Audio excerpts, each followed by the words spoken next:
사망진단서는 화장터 예약이나 입관 절차 등 장례식에도 필요하고요. 주민센터에 사망 신고를 하거나 결석이나 결근을 처리하는 등 다양한 절차에 사용되게 됩니다. 번거로움을 피하기 위해서 충분한 수량을 준비해 두는 것이 좋습니다.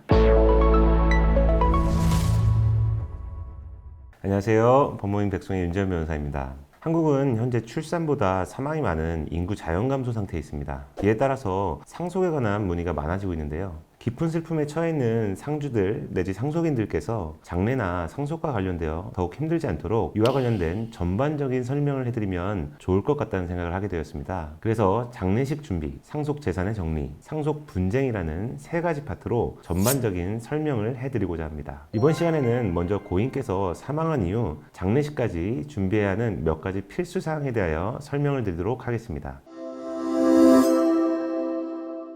요즘은 대부분 일반 병원이나 요양병원 등 의료기관에서 임종을 맞는 경우가 많은데요. 만약 사망 당시 가족이 병원에 있지 않은 경우에는 병원에서 가족에게 연락을 하게 됩니다. 이러한 경우에는 의사가 사망에 관한 판단을 즉시 해주기 때문에 사망 여부와 관련하여 특별히 가족께서 어딘가에 신고를 하시지는 않아도 됩니다. 하지만 집에서 자연사나 사고사로 사망하신 경우에는 112에 연락을 하셔야 합니다. 집에서 자연사로 돌아가신 경우에는 경찰이 사망 사실을 확인하고 의사의 사망 진단을 받고 장례 절차를 밟으시라고 안내를 해줄 것입니다. 그런데 만약 사고사로 돌아가신 경우에는 경찰이 사망 사실을 확인하고 사체 검안서와 검사 지휘서를 발급받아야 합니다. 이 두 서류는 사망이 범죄와 관련된 부분이 없고 별도의 부검을 진행하지 않아도 된다, 이런 의미를 담고 있는 서류라고 보시면 되겠습니다. 사망 진단서는 병원에서 의사로부터 발급받게 되는데요. 최소 10부 정도 준비하는 것이 좋습니다. 사망 진단서는 화장터 예약이나 입관 절차 등 장례식에도 필요하고요.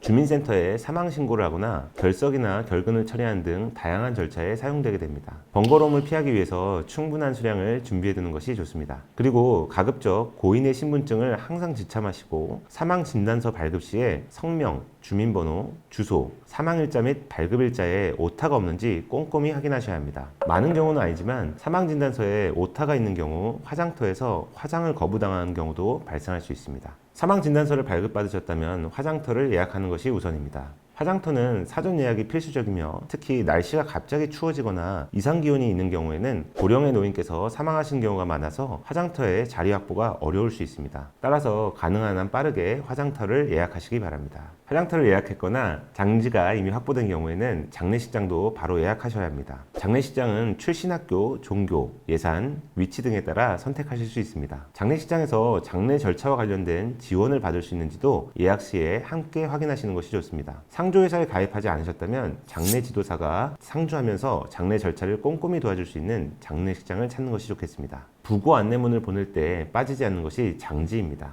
장지란 시체를 묻는 땅을 말하는데요. 화장을 하는 경우에는 납골당 장소를 장지에 기재하게 됩니다. 요즘은 가족이 몇 대에 걸쳐 함께 안치될 수 있는 가족 납골당을 미리 준비하는 경우도 많은 것 같습니다. 화장터 예약, 장례식장 확보, 장지 확보가 되었다면 장례식장에서 조문객을 맞을 준비를 하시면 됩니다. 상조회사에 가입되어 있다면 해당 상조회사에 연락하셔서 도움을 받으시면 되고, 미리 가입되어 있지 않더라도 상조회사에 연락하셔서 즉시 도움을 받을 수도 있습니다. 또는 장례식장에서 모든 절차를 도와줄 수 있고 별도로 상조회사에 연락하지 않아도 된다고 한다면 장례식장에 장례지도사의 도움을 받아도 무방합니다. 상조회사의 경우 장례지도사가 장례식장 및 장지까지 모두 동행하기 때문에 아무래도 좀 더 편하게 안내를 받을 수 있는 장점이 있는 것 같습니다. 다만 비용적인 부분에서 차이가 날 수 있으니 장례식장에도 전반적인 비용을 문의해 보시고 결정하시면 되겠습니다. 이후 장례의 모든 절차는 장례지도사가 꼼꼼히 안내를 해주므로 유족은 장례지도사가 안내해주는 바에 따라 여러 가지 선택지에 대해서 선택을 하시고 고인 및 유족의 친척과 지인들께 부고 안내문을 보내시면 되겠습니다.